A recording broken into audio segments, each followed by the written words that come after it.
like you said, it doesn't matter what, where you are in the world, what kind of work you're doing. Yeah. Really just is a spectrum for if you're getting good sleep or bad sleep. Shift work is an absolute Yeah. disaster. And I mean, I Yes. remember thinking even when we start school times.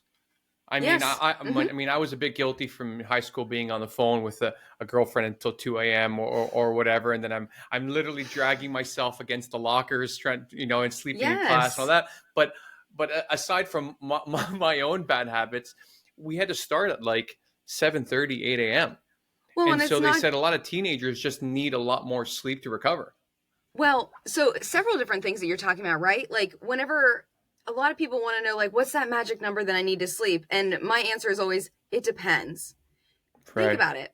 And I love to show a chart whenever I do my sleep lectures is think about newborns. Like they sleep almost around the clock. But then as we get older, thinking about like toddlers, thinking about like school age children, like they still have their naps and they're sleeping a lot. But as we continue to move through the chart, and move towards adulthood, we need less sleep. But teenagers, certainly, again, like the brain is still developing. And that's a big piece of what's happening during sleep is that there's so much going on, especially when we're thinking about kids and into teen years. Like we're spending all day in school. So we're trying to really absorb that knowledge. Well, that's a huge piece of what the brain is doing at night is it's taking in all the information from the day. It's figuring out what's important, what needs to go to long term, short term, what needs to be trash. But then it Right. also is trying to figure out, okay, based on what it is that I already know, what about this new information and where does it go? And how does it fit into what I already know?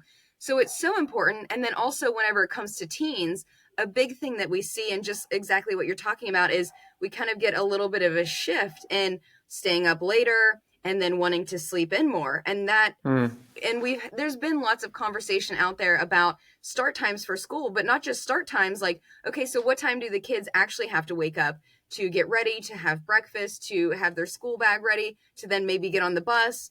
And all of that takes so much more time, let alone school starting at whatever time. So there's so many Right. different pieces that come into it. And I know that there's a lot of conversations happening and have been happening about, can we shift this? Can we figure out a way to improve this? Can we make it a little bit better? But it certainly is a struggle, and sleep is so incredibly important. And we just do a great job of getting in our own way about getting very good sleep.